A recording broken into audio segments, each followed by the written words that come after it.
Walang katulad kung magmahal, hindi mo maihahambing. Biyaya niya ay laging sapat, kaya't halina magsama-sama. Magpasalamat at mag-alay ng awit, ipagdiwang ang pag-ibig niya. Umindap sumayaw para sa Kanya, umawit ng pag-ibig, pasalamatan siya.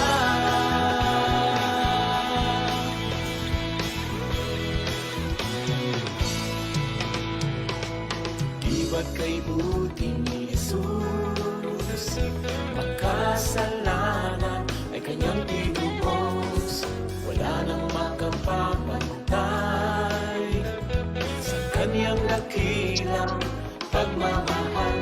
Kaya't halina magsama-sama, magpasalamat at mag-alay ng awit, ipagdiwang ang pag-ibig niya. Umindap sumayaw para sa Kanya, umawit ng papuri. Magpasalamat at mag-alay ng awit, ipagdiwang ang pag-ibig niya. Umindap sumayaw para sa Kanya, umawit ng papuri. Salamatan siya.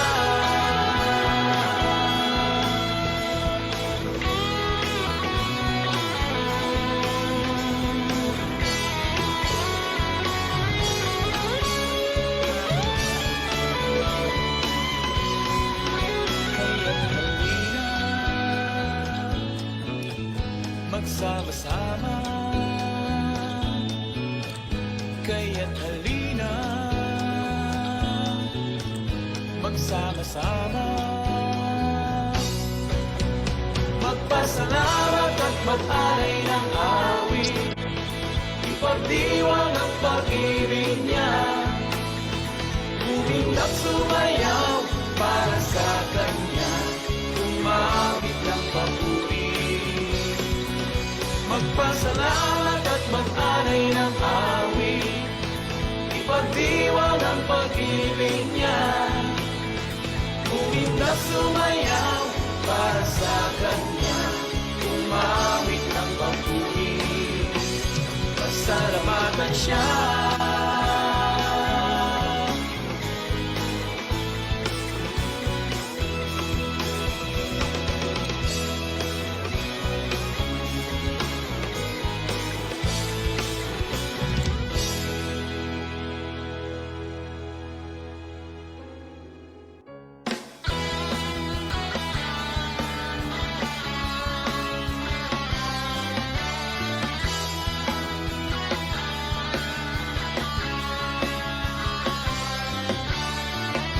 Sa pagsikat ng araw, ngalan niya ay purihin, awitin natin ang ibig niya. Hindi siya nagbabago, noon, ngayon, kailanman. Biyaya niya ay lagi niyang laan. Tayo'y magkaisa, nasambahin ang ngalan niya, pasalamatan siya, at ating isigaw sa buong mundo. Si Kristo ay buhay, si Kristo ay buhay, tayo ay magsaya at luwalhatiin siya. Si Kristo ay buhay, si Kristo ay buhay, ating ipagsigawan sa mundo. Si Kristo ay buhay. Welcome to Love Fellowship Church, International Kalumpit.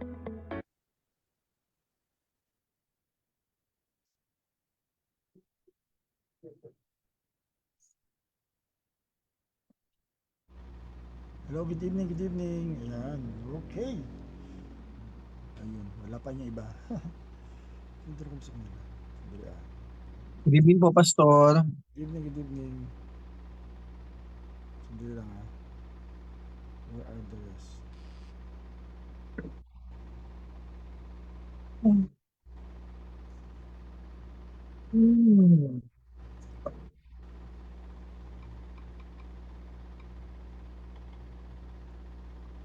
Good evening, good evening. Ayan, ano pa dala?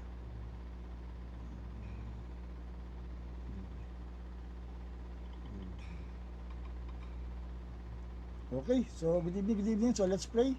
Sabi ng Bible, dalawa tatlo ng katipo sa kanyang pangalan, siya ay nasa kalagitnaan. So we know na kasama pa natin si Lord, kahit na dalawa lang tayo or yung mag-join man sa online. Yan, meron ba nag-join sa online na? Yan, wala pa. Si Jimmy Chimich lang. Hello Jimmy Chimich, good evening. O Janet, di ba Janet pangalan mo? Okay, let's pray. Father God, salamat po sa gabi ito na kami po ay sama-sama, Lord, para sa aming special simbahay online na discussing, Lord, yung mga bagay na pinapahalagan mo sa aming buhay, Lord.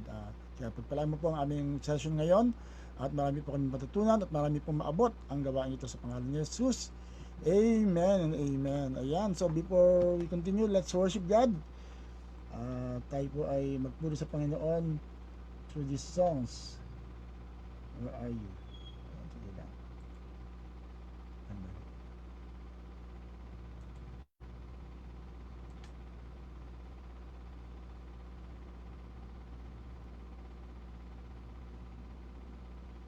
Ayun.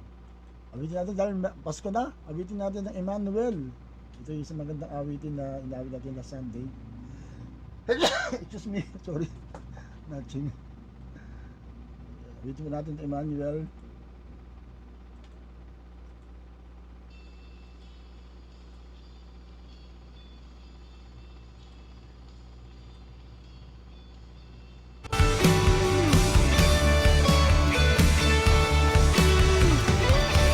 Lalo't magdiwang, umaawit buong sanlibutan, pangako Awitin natin.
Tayo po'y sumamba sa Panginoon.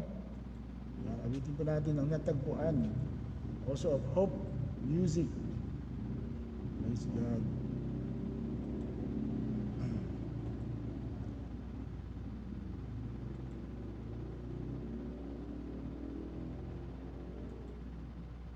Thank you, Lord. Thank you, Jesus.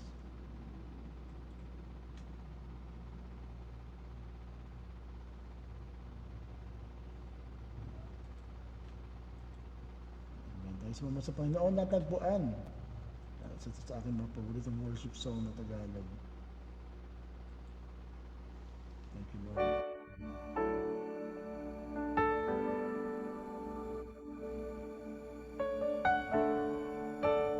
Jesus.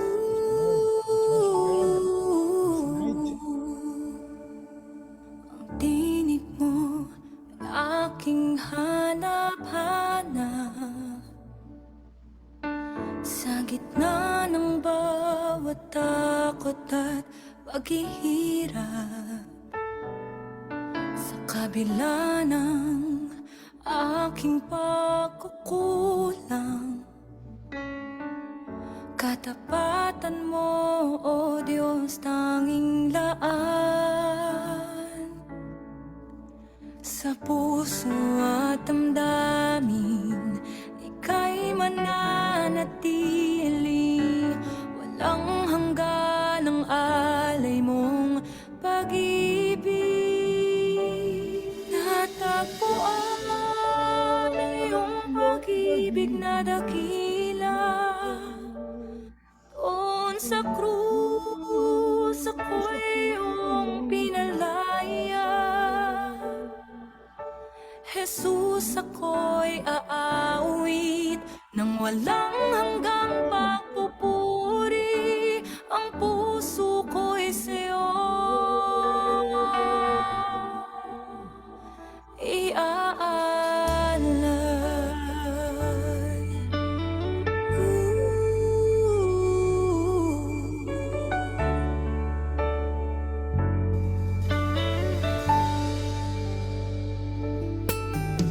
Panginoon, ikaw ang kaagapay. Kabutihan mo sa'kin di nagkukulang. Panginoon, ikaw lang ang kailangan. Magpakailanman sa'yo ako'y mananahan. Sa puso at damdamin, ika'y mananatili. Walang hanggan ang alay mong pag-ibig.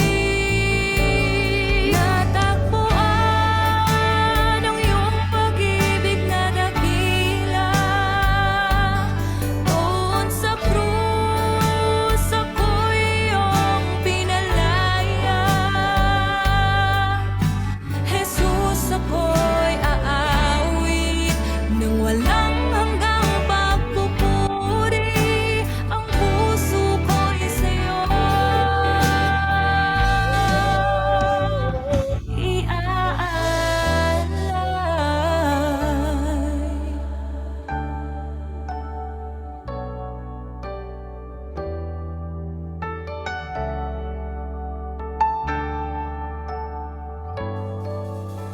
Hangad ko lang ay mamalagi sa presensya mo.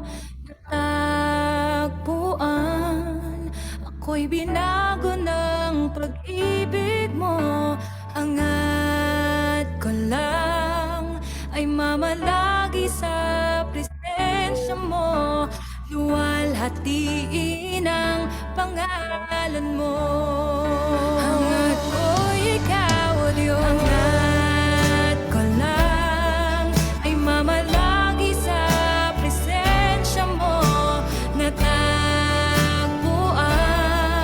ako'y binago ng pag-ibig mo. Hangad ko lang ay mamalagi sa presensya mo. Luwalhatiin ang pangalan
Lord Jesus. Luwalhati ang pangalan mo, Lord.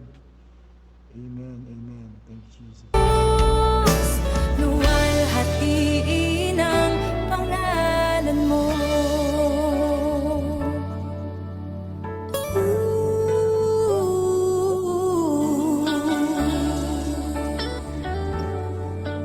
Amen, amen. Wow, praise God. Thank you, Lord, for that wonderful songs. Amen. So, tayo ngayon dadako na sa ating puputol na ating gawain yan. Salamat sa kabutihan ni Lord. So, yan, can we share some good report, testimony? Yan, Kuya Egay. Anything na you want na pasalamatan si Lord? Basta medyo mahina po yung sounds nyo. Hello, hello. Ayan. Ayan po, ayan. Ito po, palibasa po kasi malamig, medyo masakit po yung lalamunan. Tawag dito, palagi may sipon sa dala po ng panahon. Pero nagpapasalamat pa rin po ako sa Panginoon kasi palagi niya rin po ako sinusubaybayan at palagi din po na siya binigyan niya ako na napakadaming customer kaya labis-labis po pasalamat sa ating Panginoon. Ayun po. Maraming napapaganda. Anyway, ngayon tama-tama ating topic ngayon ay tungkol sa physical. Ayan, kahit wala pa iba ay tuloy po natin to. Sandali. Yan, kasi nga po tayo po nasa series ng 50 Days of Supernatural Transformation and we're talking about yung mga bagay na alam natin na pinapahalagan ni Lord. And last time nga po, ating pinag-usapan po yung spiritual, yung kalagayan ng spiritual, mga habits na dapat nating i-develop sa ating spiritual na buhay. At kaya naman po, mahalaga din ito at minsan napababayaan ng marami ang physical na bahagi. Hello, Ate Jocelyn Bangelio, Ate Lucel Baldos at Ate Janet o Jimich. Good evening. Share, tag. I hope marami pong maka-join ngayon sa gabing ito. Dahil this is a very important topic na pag-usapan natin. Transform in my physical health. Yan, naintindihan natin ngayon na napakahalaga ng health, di ba? Katulad ngayon, health is wealth. Katulad nga ngayon na nagbabagong panahon, kaya ako kanina hinahatching ako kanina. So kailangan ko uminom ng vitamins. Salamat sa vitamins na binigyan ni Pastor Amante. Kailangan ako na uminom mamaya. Ayun, okay, transform in my physical health. So pakibasa nga ito, 1 Corinthians 6:19-20, kaya Egay.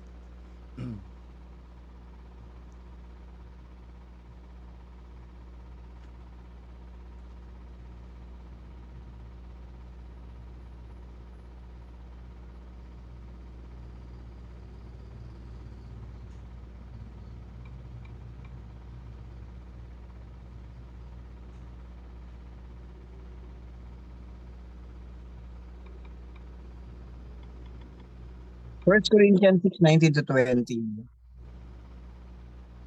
Hindi ba ninyo alam na ang inyong katawan ay templo ng Espiritu Santo na nasa inyo at ipinagkakaloob ng Diyos sa inyo? Hindi ninyo pag-aari ang inyong katawan sapagkat binili na kayo ng isang halaga. Kaya't gamitin ninyo ang inyong katawan upang maparangalan ng Diyos. Amen. Yan. So, honor God with your body. Gamitin ang inyong katawan para maparangalan ng Diyos. So, napakahalaga pala yung physical na katawan na ang pinag-usapan natin dito, hindi yung spiritual, kundi yung physical. Na konektado pala sa ating spiritual na pamumuhay. Na kung paano, sabi nga ng 3 John 2, kung paano mong pinapahalagan ng spiritual, ganun din dapat mong pahalagan ang physical. Kasi nga, ang spiritual, ang physical, ang nadadala sa ating spirito at kaluluwa, di ba? Kung saan ka pumunta, nandun ang iyong kaluluwa at spirito. So, you need to say ay napakahalaga na maayos tayo sa ating katawan. So, why God cares? Nababasa ba? Yan. Why God cares about my physical health? Bakit ba ang Diyos ay nagmamalasakit sa ating physical na kalusugan? Number 1, binanggit din sa verse na binasa natin kanina, my body is God's property. Ang ating katawan ay pag-aari ni Lord, hindi natin katawan yan. lalo na kapag born again ka. Ano sabi dun sa binasa mo, Kuya Egay? You are not your own. You were bought at a price. Kasama sa binili ni Kristo sa krus yung ating katawan. Diba? Kaya nga pinapagal, kaya pag may sakit, pinapagalin ni Lord, di ba? Kaya nga kung anong ginagawa natin sa ating katawan, ay somehow we will be responsible. Tayo po ay maging responsible kung ano man ang ginagawa natin sa ating katawan, abuso, di ba? Hindi lang naman yung mga negative, hindi lang yung mga bisyo, kundi even yung pagkain, di ba? Lalo ngayon magpapasko. Yan, ano ba ang mga ano ba ang kanya natin kapag pagpapasko, di ba? Kain, kami kanina galing kami sa Eat All You Can. Ilang Eat All You Can yata ang kinain ko magmula nung sa almost nandito si Bishop. Parang lagi kami nag-eat all you can. So talagang nakaka out of control. Pero dapat na magdisiplina tayo. So God created it, Christ redeemed it, and the Spirit lives in it. Wow, tindi, no? Napaka-powerful na katotohanan to. Ang Diyos ang naglikha ng ating katawan, niligtas ni Jesus to, at ang Espiritu Santo ay, sabi ng binasa ni Kuya Ege kanina, namubuhay sa atin. Imagine the Holy Spirit is living inside this physical body. So kaya nga sabi din sa Romans 12:1, taking care of your body is an act of worship. Yan, pag naliligo ka, nag-exercise ka, kumakain ka ng tama, pagsamba pala sa Panginoon, it's not just nothing. Amen? So maging aware tayo na lahat ng ginagawa natin sa ating katawan ay pagsamba sa Panginoon.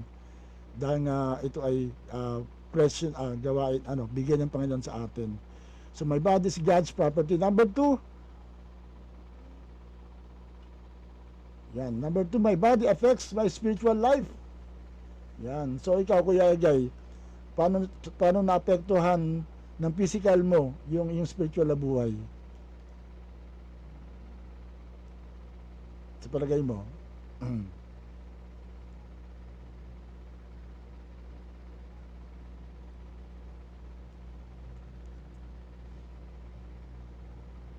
Yan, sagot. Ay, naka-mute ka. Sorry. Hindi ko napansin. Naka-mute. Siyempre po, ang ating katawan ay templo ng banal na espiritu. Siyempre po, ang ating katawan para po sa ating Panginoon. Kaya po kinakailangan alagaan po natin to. Yun nga po, sabi nyo kanina, kinakailangan disiplina rin po talaga. Kasi pag pinabayaan mo yung katawan mo, parang pinababayaan mo rin yung espiritu mo. Yan, tama, di ba? Kasi nga, physical fatigue affects our spiritual focus, di ba? For example, may sakit ka, may lagdad ka, di ba? Hindi madaling magbasa, di ba? Kapag may lagdad ka, hindi ka makakadalo ng gawain kahit gusto mong dumalo, di ba? Sinasabi ako, talagang naranasan ko yan in the past.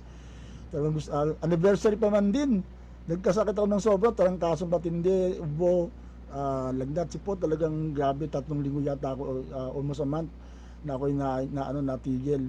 At talagang apektado ako, bagi anniversary ng church, di ako nakadalo, di ko mapabasa ng Bible, puro pakikinig lang, and all that. At sa halimbawa nga dyan, si Elijah sa 1 Kings 19, nung na siya napagod dahil siya nakapag-battle sa mga prophets of Baal, napagod siya, gusto niya nang mamatay to the point na talagang pagod siya, gusto niya nang mamatay. So pero ang ginawa sa kanya ni Lord ay pinatulog, pinakain. So meaning to say, nirestore muna yung kanyang physical health bago siya kausapin ni Lord. Yan, di ba? Mahirap makinig ni Lord, mahirap magbasa, mahirap sumamba kung may sakit ka. You can be at your best spiritually if you are constantly exhausted physically. Kaya nga, ito yung panawagan natin sa lahat. Kung mahal mo si Lord, dapat talagang ingatan mo ang pangatawan mo. Nakakalungkot talaga kapag ang dahilan kung ba't di ka makakadalo, may sakit ka, di ba?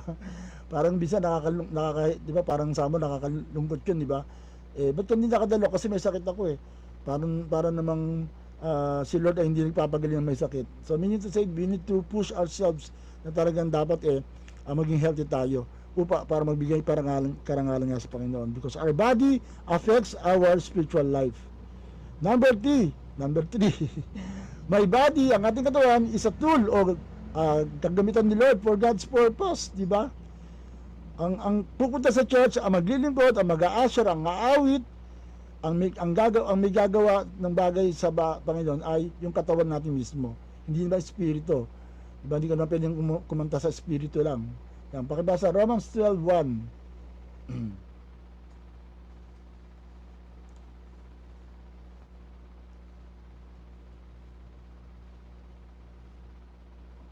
Roma 12:1. Kaya nga mga kapatid, alang-alang sa masaganang mahabag ng Diyos sa atin, ako'y nakikiusap sa inyo na ialay ninyo at inyong sariling bilang isang handog na buhay, banal at kalugugan sa Diyos. Ito ang karapat-dapat na pagsamba ninyo sa Diyos. Ayun. Amen, di ba? Offer your bodies as living sacrifice. Ang ating katawan ang ating ginagamit para maglingkod, magbigay ng sakripisyo. Kaya nga, kung sa ibang bagay nakakapagsakripisyo tayo, di ba? Sa trabaho, sa ano mo pang bagay, mas lalong higit lahat sa lahat sa Panginoon eh. Di ba? Dalo nga, maraming ginawa si Lord sa atin. Katulad niya ng napaka-powerful revelation na natanggap namin kahapon sa Soaking Night. Nag-share si Brother Joy Cleophas Dukot na yung wise men sumamba sa Panginoong Jesus na wala pang nagagawa sa kanila, baby pa lang si Jesus, wala pang talagang miracle, wala pang anything that na talagang natulungan sila. Sumamba na sila ng ganun sa Panginoon. Eh tayo, ang dami nang ginawa si Lord sa atin, di ba? Si Brother Ege, pinagaling ng Panginoon, niligtas, binago buhay, inayos ang ating mga kalagayan, tapos hindi ko sasamba kay Lord, di ba? Samantala yung mga wise men, wala pang ginagawa si Jesus, sumamba na sa Kanya. Kasi nga, yung ating katawan ay pagsamba sa Panginoon, and the healthier you are, the more energy you have to serve God and others. Wow! Kaya talagang kailangan talaga healthy tayo kasi marami tayong gagawin kay Lord eh. Hindi ka magagamit ni Lord kung may sakit ka, hindi ka magagamit ni Lord kung ikaw ay pananlalambot and all that. Kaya napakahalaga na talagang tayo ay healthy for the Lord. At ang apat, our body is a testimony to others. Yan, di ba? Ito yung magandang patotoo. Yan, kaya kung mayroon tayong isang inangang bishop, talagang grabe, napakadisiplinadong lingkod ng Panginoon, di ba kaya kita niyo, ganda ng katawan, kaya idol ko si bishop, talagang kaya ako nag-weights na rin, o nag-gym, dahil nga kay bishop. Kita natin ang disiplina ni bishop sa workout, sa pagkain, yan. So, discipline, self-control, and balance reflect Christ's work in you. Yan, yung disiplina natin, yung self-control, part of the Holy Spirit fruit yan, di ba? At saka yung pagbabalanse ay pagkilos ng Diyos. Kaya ang sa Kristyano na maayos ang katawan, ano yan, patotoo yan ng Panginoon, ng kabutihan ng Panginoon sa atin. Your lifestyle becomes part of your witness, di ba? Kaya nga, di ba, alam natin ko, ay alam ni Brother Ege yan, kapag nagbisyo ka, di ba, anong unang nasasira sa bisyo? Di ba, hindi naman spiritual ka agad eh. Yung isip po, tsaka yung katawan po talaga ang nasisira pag nagbibisyo, una ka nagbibisyo. O di ba, talagang physically ka agad, di ba? Kaya tandaan niyo po lahat ng mga sakit ngayon. Ang pinanggalingan niyan ay abuso sa katawan in so many ways. Kaya hindi magandang patotoo kung tayo po ay unhealthy in our physical body. So what does anong sinasabi ng Diyos? Kaya kung ganoon, dapat nating alagaan ang ating katawan. Yan, may pumapasok si Brother Ronald siguro to. So, kung dahil nga mahalaga yung ating katawan, gusto ni Lord na alagaan natin ng katawan, di ba? Diba? Katawan, alagaan natin ng ating katawan, di ba? May isang kantang ganun. Ayan, hello Brother Ronald. Australia, are you Brother Ronald, no? Good evening, Kuya Ronald. Yan, we're talking about the physical health. So, ito pa yung kakaiba sa ating outline, sa ating booklet. Kaya magandang magandang dagdag sa ating pag-aaral ng transforming our physical body. So number 1, I must manage or my body on and not mismanage it. Di ba? Kailangan alagaan natin ang ating katawan at huwag abusuin ito. Yan, pakibasa. Ilan ko yung Ronald? Pasok ka na. Galatians 5:23.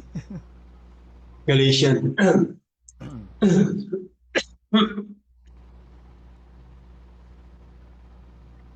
Alam po, saan? Galatians 5:23. Ito po. At po. 22 para kumpleto. 5:23. 22 muna para Dito. para kumpleto. Balit ang bunga ng Espiritu ay pag-ibig, kagalakan, kapayapaan, at pagkatyaga, kabaitan, kabutihan, katapatan, kahinahunan at pagtitiis sa sarili. Walang batas laban sa mga ito, ganito. At ipinako nasa krus. Hindi lang. ng mga nakikipag-isa kay Kristo, Jesus ang kanilang laman. Ang masamang hilig nito O tapos na. Lumagpas na. So yung line doon na mahalaga, yung pagpipigil sa sarili. Ayun, diba? Yun ang isa sa pinaka mahirap gawin, pero ito yung ang isa sa bunga ng banal na espiritu, ang pagpipigil sa sarili. So, yung pagpipigil sa sarili ay apply yan sa ating disiplina sa katawan. So, stewardship ang tawag yan, pag-aalaga. So, saan ba tayo dapat magpigil sa sarili, Kuya Ronald? Yan, nandito sa point natin dito. Anong dapat kontrolin sa ating katawan? Diba? Ay, sumagot ni Kuya Ronald. Hello, Kuya Ronald. Diba sabi dito, diet. Yan, hello, kaway-kaway. Magpapasko ngayon. Maraming pagkain. Okay lang yung paminsan-minsan mabusog ng sobra. Pero wag palagi, di ba? Dahil talagang dami ngayong kainan, grabe. Yung mga party nga, kabi-kabila. May party sa cell group, may party sa house church, may party sa leaders, may party sa church, etc. etc. At marami pang parties. Kaya yan, kung kakain tayo ng matindi, eh syempre dapat sabayan yun ng exercise, di ba? Exercise, pahinga, at yung mga boundaries yan, yung mga syempre yung mga limitasyon sa tamis, sa alat, sa ano tawag dito? Sabi nga moderation. At sa lahat din ng mga bagay na hindi tayo nakakaano. Kahit exercise mapapasobra ka rin eh. Kaya lang ako, for example, nagbubuhat ako, pero hindi ko binubuhat yung hindi ko kaya. Yung kaya ko lang, di ba? Baka mabalian ako ng buto. Ayan. Yan, healing, Brother Kuya Ronald, di ba? Ayan, so number 2, I must monitor what I'll allow in my life. Yan, kailangan minomonitor natin kung ano yung pumapasok sa ating buhay. Ano yung ating pinapayagan. Diba? Food, stress, substance, habits, and even relationships that drain you. May mga bagay na talagang nag-i-stress sa atin. Diba? Yung mga bagay na dapat nating kontrolin. Yung stress, actually maraming kasakit. Alam natin, ang dahilan kung ba't marami may sakit ay dahil sa stress. Na hindi naman kailangan talagang maging problema. Kasi nga, pag-iisip lang yan di ba? Yung masyadong stress ng mga bagay sa mga na hindi mo talaga makakontrol. Pakibasa ko yung Egay, yung Proverbs 4:23. Proverbs 4:23. 23. Ang puso mong ingatan mabuti at alagaan, pagkat iyan ang siyang bukal ng buhay mong tinataglay. Yan, so ang puso mo yung palagi mong ingatan. Guard your heart. Yan. At yung guard your heart, ano yan, lahat applies to our whole life. Yan, yung mga masamang alimento, pagkain, stress, mga gamot, o mga ating mga iniinom, mga habits na hindi nakakatulong, at even relationships. May mga relasyon na dapat natin talagang putulin na kung hindi man nakakatulong talaga. Diba? Yung ibig sabihin, yung mga bagay na, kumbaga, yung mga tao, mga dapat maiwasan, na para hindi ka talagang hindi madagdagan ang yung stress sa buhay. Yan, kumbaga, huwag tayong kukuha ng ating ipupukot sa ating sarili. So, number 3, anong sabi ng Diyos patungkol sa ating katawan, kung anong gagawin natin? Number 3, we must discipline our body. Yan, I must discipline my body. Yan, pakibasa ko Kuya Ronald. 1 Corinthians 9:27.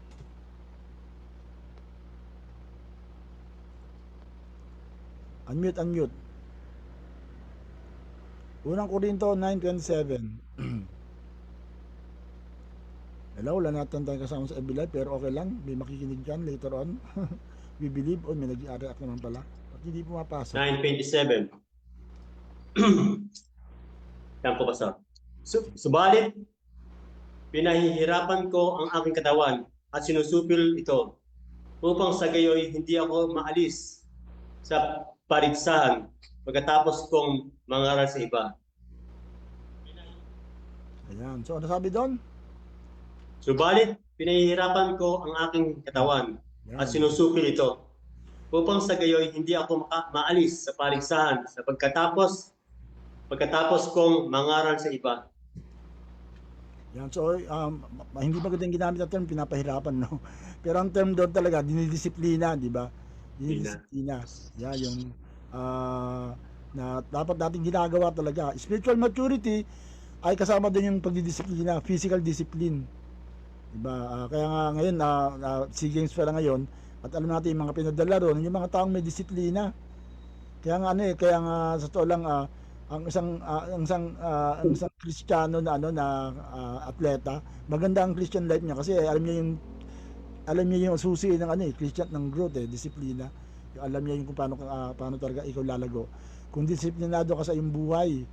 Kaya we encourage everyone na talagang hindi lang sa spiritual discipline, kundi sa physical discipline dahil yun din magdadala sa atin pagising sa baga, di ba? Yung pag-exercise na makakatulong sa iyo at upang ikaw ilalim mo yung spiritual. At kasama nga dyan, of course, yung pagbalancing buhay. Di ba? I must balance my life. Yan. So si Rick Warren, yung author ng Purpose Driven Life, in-emphasize yung balance over extremes. 'Di ba? Yung meron lahat ng masama, sabi nila, ano sabi ng tatanda? Lahat ng masama lahat ng sobra ay masama, 'di ba? Maliban lang siguro yung para sa Panginoon.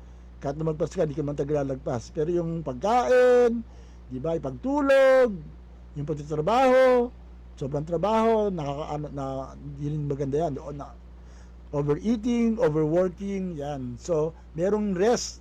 Yung kasama sa balance ang buhay ay yung pagpapahinga. Diba? Yung minsan lalo ko Brother Egay, sana nakapagpapahinga si Brother Egay ngayon dahil nga busy, dahil nga Christmas season. Of course, yung kumbaga, magkaroon pa rin ng time sa pahinga. Kasi, kailangan natin katawan niya. Sabi ng Psalms 127 verse 2, pakibasa, Kuya Egay. Psalm 127:2. Hindi dapat pakahirap magpagal sa pahanap buhay. Maaga pa akong bumangon, gabing-gabi kong humimlay. Pagkat pinagpapahinga ni Yahweh ang kanyang mahal.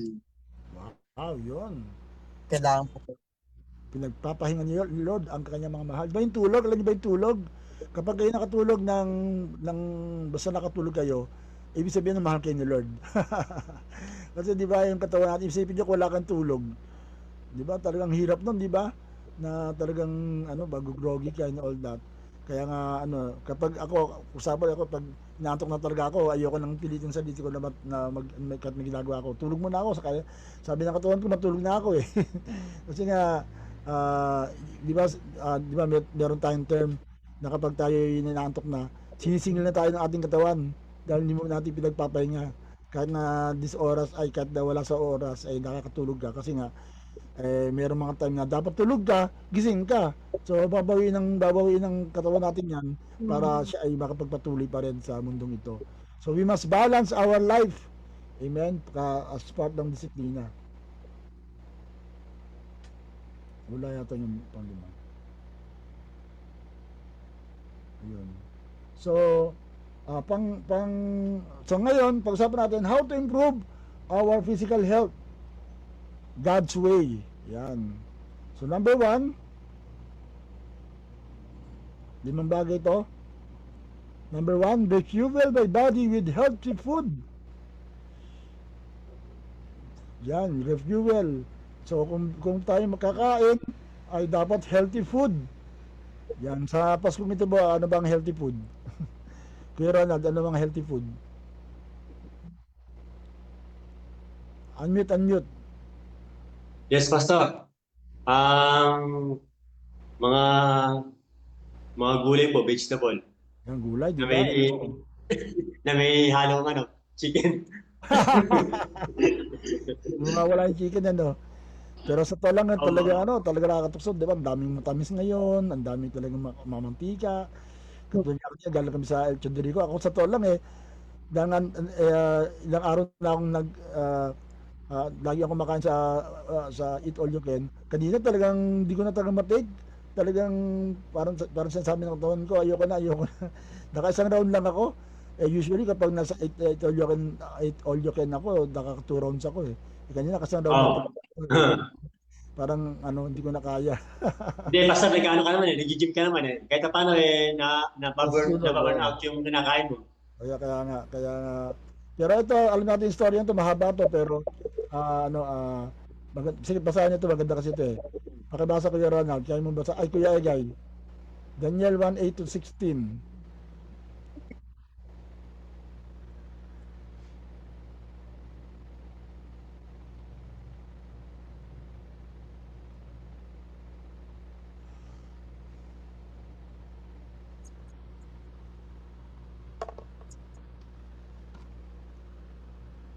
Daniel 1:8-16.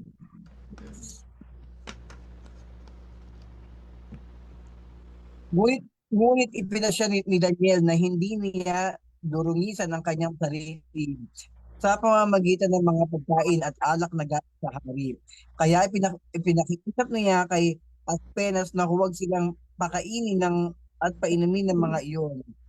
Niloob ng Diyos na siya'y kalugdan at pagbigyan ni Aspenas. Ngunit sinabi niya kay Daniel, natatakot lamang ako sa gagawin sa akin ng mahal na hari na naglalaan ng pagkain at inumin ninyo.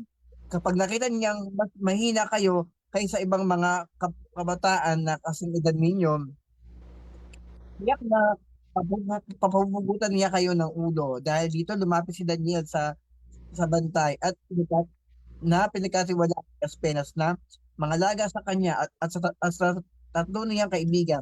Pakiusap niya, subukin ninyo kami sa loob ng 10 araw.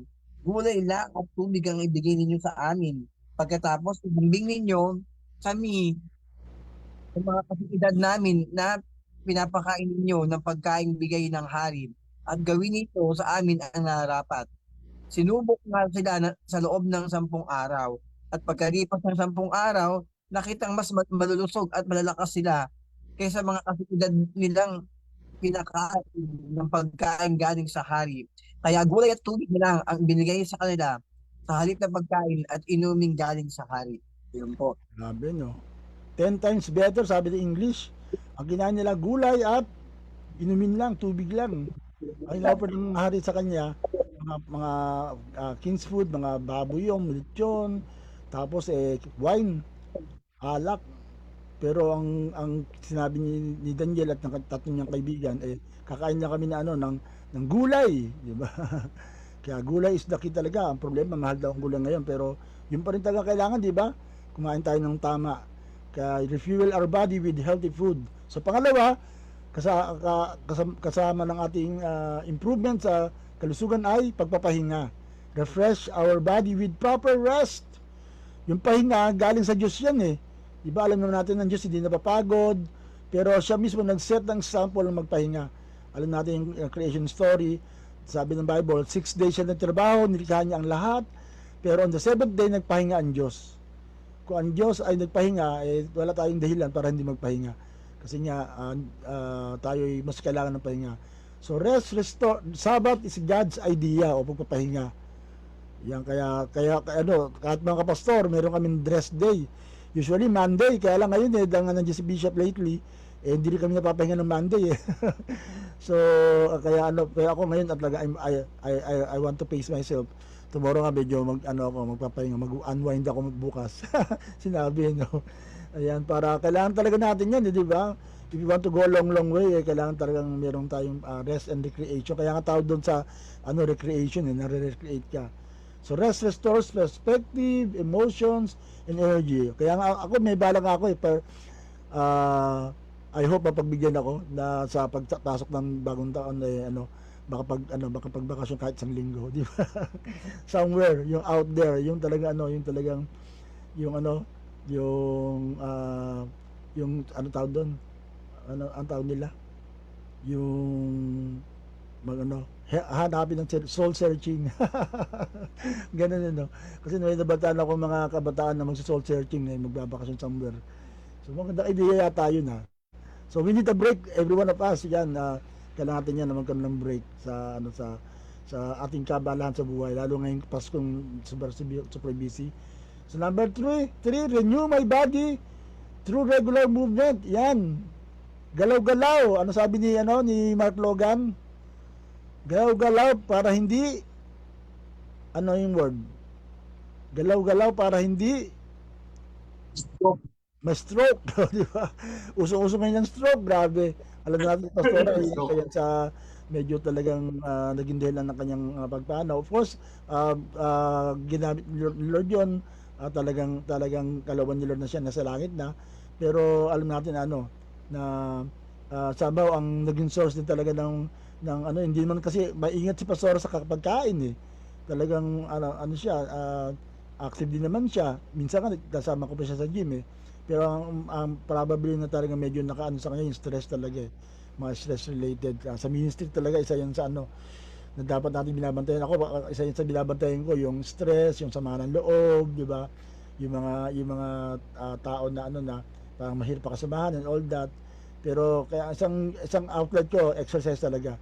Talagang I don't want to really lose that na ako hindi mag-exercise. Kasi nga hindi vanity yan, stewardship ang exercise.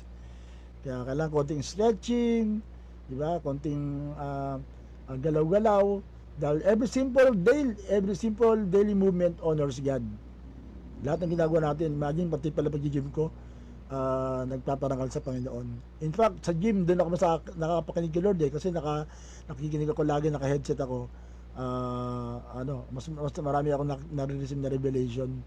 Marami sa mga sermon ko galing sa exercise. Yung talagang as the Lord speaks to me.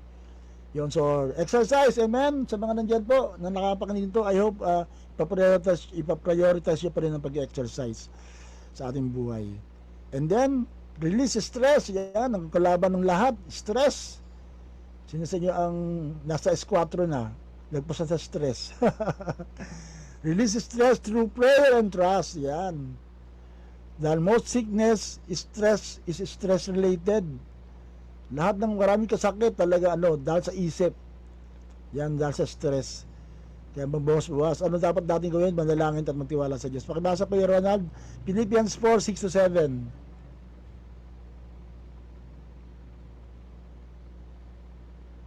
Huwag mabalisa sa anumang bagay. Sa halip, hingin ninyo sa Diyos ang lahat ng inyong kailangan sa pamamagitan ng panalangin may pasasalamat. At ang kapayapaan ng Diyos na hindi kayang maunawaan ng tao ang siya mag-iingat sa inyong puso at mag-iisip dahil sa inyong pag-isa kay Kristo Jesus. Amen. So ano sabi doon? Ano ginagawa ng panalangin? Nagka-comfort po Pastor, na siya po yung talagang nagbibigay na ng kapayapaan. Yan, di ba? Prayer brings peace. Nagmumula sa Diyos. Nagbabantay ng ating katawan at ating isip, di ba? Ang hirap talaga, sa totoo lang, sabi nila, ang highest month of stress ay ang Pasko, di ba? Kung ano regalo, kung marami ka inanak, ilan inanak mo, Kuya Egay, sa bukod sa kasal, sa binyag. Ako, Pastor, yung mga naglakihan na, hindi ko na po mabilan. Tapos yung mga medyo bata pa. Ako mga nasa 18 pa po. O, di ba? Nakaka-stress yun. Kung siya yung mga masuk sa'yo, di ba? Kaya ako rin, talagang dati dalawa kami nag-isip eh. Dati nga, tuwing Pasko, kapag magre-regalo kami, si Pastor Maricel lang nag-iisip talaga ng regalo. Dati nga, malakas pa nga siya, pupunta pa kami ng Divisoria, tapos isipin ko, ito para ka ganyan. Ngayon wala na siya. We still need to, syempre, magbibigay ng regalo. Ako na ngayon nag-iisip. So, kailangan ko ng biyaya ng Panginoon para maisip ko yung mga dapat na ibigay sa mga dapat bigyan. Yan, Kuya Ronald, ikaw ilan yung anak mo? Nagdinom ka pala ng Monday, Mga 16 po. 16, sa Binyag. Binyag po, apo. Sa kasal. Isa pa lang po. Isa pa lang, first si Bobin pa apo. lang. Apo, may walang isa. Ayun, okay. So, praise God. So, siyempre katan at paghasas dahil binyag ay kasal yun eh. Ayan. Anyway, so kaya talagang pag ganyan talaga, marami kang iisip, sabi ng Bible, ibigay mo na lang kay Lord, di ba? Marami kayong anak, huwag mong pagtaguan. Bless mo pa rin sila. By all means, the Lord will provide. Yan. So, renew, release, and then panghuli, rely on God's power to change your unhealthy habits. Yan, meron tayong mga dapat baguhin sa ating buhay physically, kahit kami mga pastor, marami kami mga habit na medyo kailangan din talagang i-adjust. Yan, kaya ngayon talagang sa liwanag naman nangyari ngayon ito, marami yan, sa pastor, umuwi na sa Panginoon. Marami nagkasakit na pastor, Pastor Sidro, Pastor Susan, Pastor sino ba yun? Si Pastor Mo na hospital din, at si yung mas maraming mga pastor na medyo kailangan na ano. So nakita natin, willpower hindi enough 'yun. Spirit power is. Yan ang ay pakibasa Kuya Egay, Zechariah 4:6. Zacarias 4:6. Sinabi sa akin ng anghel ang ipinasasabi ni Yahweh para kay Zerubbabel. Pinapasabi ni Yahweh na makapangyarihan sa lahat. Ang tagumpay ay hindi makakamit sa pamamagitan ng lakas ng hukbo o sarili kapangyarihan, kundi sa pamamagitan lamang ng aking espiritu. Amen. Grabe, diba? Not by might but by my spirit. Yan. So hindi natin makakaya. We need to ask God for strength to break patterns and build new ones. Yan. Kung meron tayong mga kahinaan, physical, di ba, mga habits, mga bagay na talagang ikaw hindi mo nakokontrol, di ba, kahit yung pagkain, talagang magpa-control tayo sa Panginoon, allow Him na talagang kumilos sa Lord. Dahil nga ang ating katawan ay pangmatagalan. Kung gusto mo maglingkod pa sa Panginoon, pangmatagalan ay gawin natin. So, maganda ng commitment to a transformed body. Tonight, una, yung napag-aralan natin ngayon, binasa na kanina, Romans 12:1, present your body to God daily. Yan, kapag tayo talagang nanalangin, Lord, ito ang katawan ko, gamitin mo.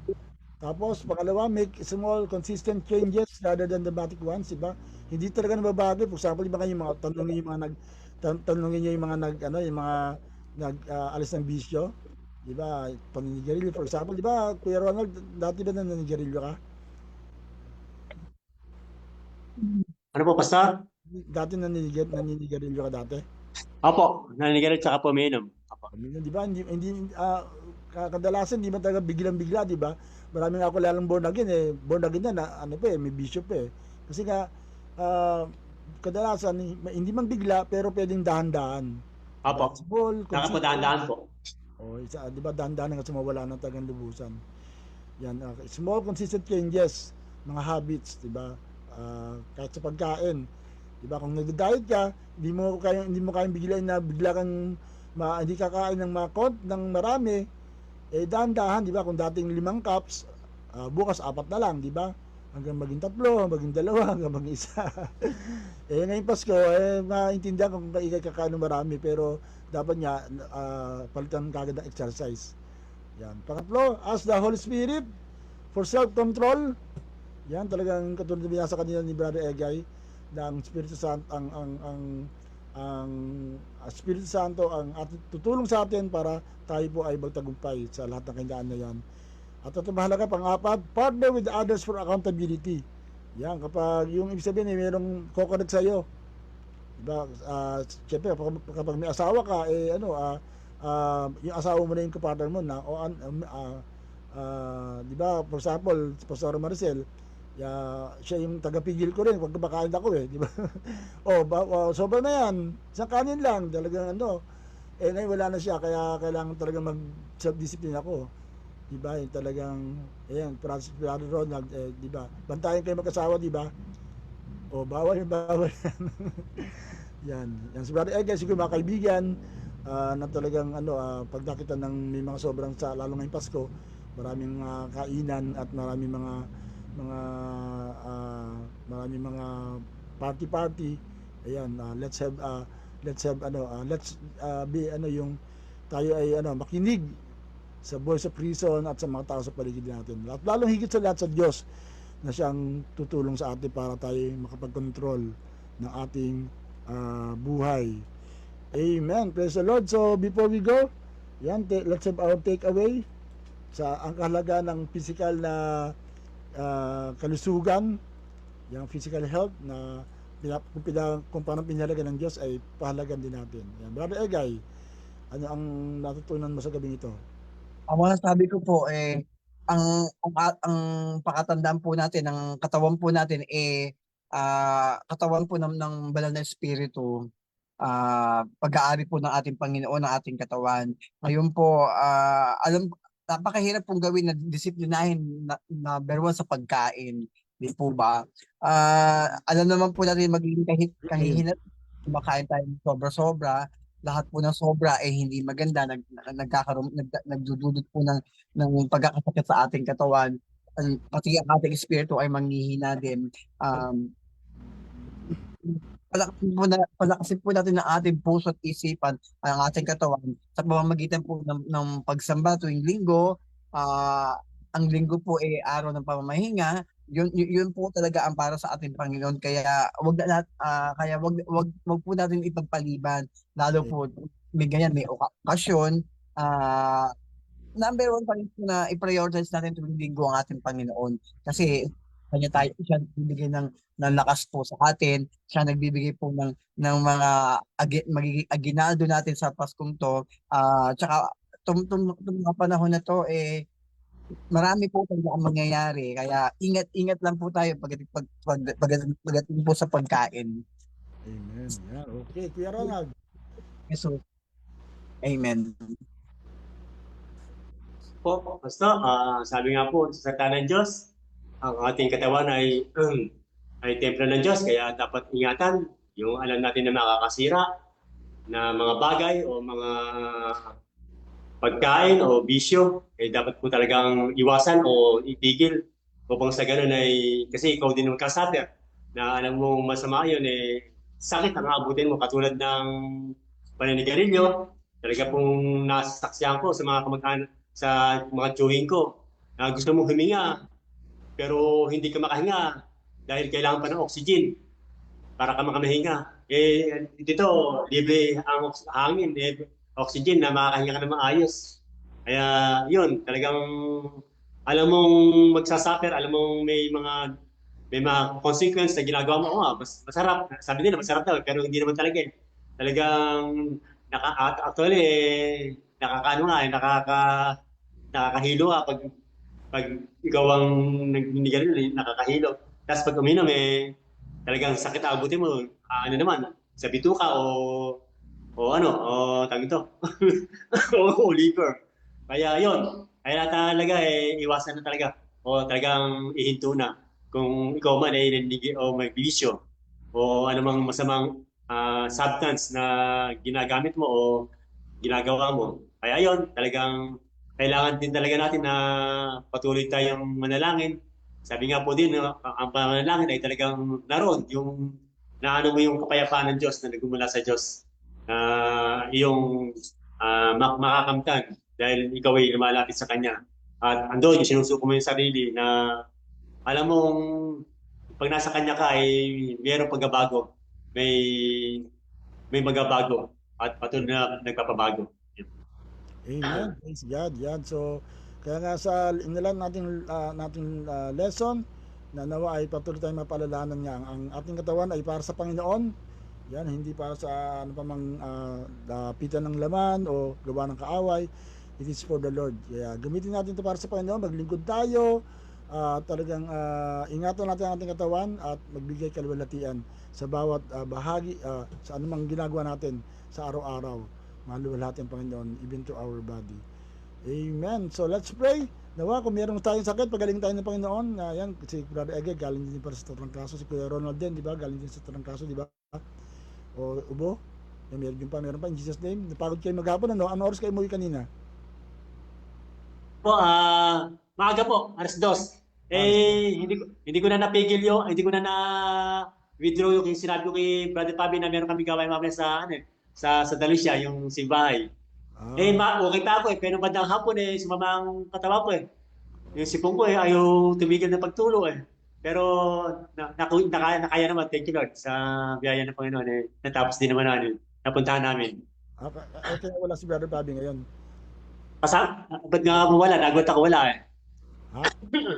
Baka napagod Siyempre kailangan din tayo magpahinga. Anyway, so rest if you must. Sabi nga, magpahinga ka kung kailangan pero huwag tayong tumigil, di ba? Huwag tayong tumigil sa paglilingkod sa Panginoon. So let's pray. Father God, salamat po sa gabing ito. Salamat po sa napakagandang mensahe, Lord, na very practical and yet very spiritual din, Panginoon. Dahil konektado ang aming katawan sa aming spiritual na kalagayan. Kaya dinadalangin na po namin, patuloy mo palakasin pagalingin kami sa sakit, O God, at patuloy na madisiplina namin at maging maayos ang aming pag-aalaga sa aming katawan para magbigay kapurihan sa iyo. Kaya dinadalang din po namin na ikaw po ang magpagaling sa mga may sakit ngayon sa gabing ito at magbigay mo kami ng magandang kapahingahan at tunay na maluwalhati ka namin sa lahat ng ginagawa namin sa ating katawan. Kaya patuloy ka mapapurihan sa aming buhay sa pangalan ni Jesus.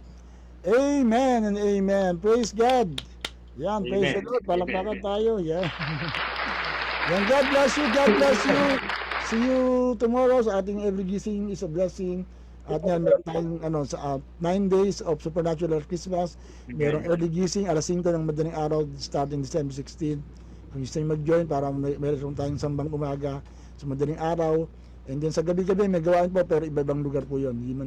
Yung last 3 nights na po, yung talagang mahalagang puntahan ng lahat na may mag-guest speaker tayo. Okay, so God bless, God bless. Sa Tuesday. God bless. Shalom, shalom. Sa Tuesday. Brother Ronald. Yan, God bless. Yeah, guys. God bless. Pastor, God bless. Po. Thank you. Shalom. Shalom, shalom.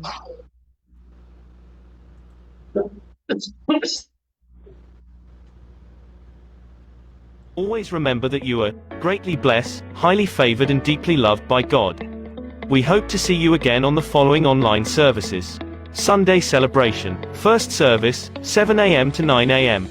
Second service, 10 a.m. to 12 p.m. At LFC Columpit live page. Kids Sunday School, Sundays, 1 p.m. Live stream at One Hope Columpit page. Youth service online, Sundays, 8 o'clock p.m. Tune in at Influences, iClick page. Campus Gig, Sundays, 8 p.m. at Campus Influencer. JPEG Fellowship. Alternately every Sunday of youth service online, 7 p.m. via Zoom. Daily Devotion, Monday to Sunday, 6:30 a.m. at LFC Columpit live page. Every Giesing is a Blessing. Mondays to Fridays, 7 a.m. at LFC Columpit live page. Quarantraining, Leadership Mentoring. Tuesdays, 7 p.m. via Zoom. Every Home for Christ. Wednesday, 8 p.m. by special arrangements through the leaders and workers. Via Zoom or live stream at LFC Columpit live page. House Church Online, Soaking and Special Prayer Night. Thursday, 7 p.m. at LFC Columpit live page. God's Word for You, featuring LFCI pastors and brethren. Fridays, 7 p.m. at LFC Columpit live page. God Works in You, alternately every Friday of God's Word for You. 7 p.m. at LFC Columpit live page. Prayer for the Nation, Saturday, 7 a.m. at LFC Columpit live page. To be notified on all our announcements, special programs and live stream services, please ensure that you have liked and followed our LFC Columpit live page. Keep yourselves posted and updated with all our online activities. Show your support to our online services by streaming, sharing and tagging your friends online. Let us make Him known in all our social media platforms. Once again, let us all unite and transform ourselves, and our nation for God's greater glory. Thank you for watching our online service.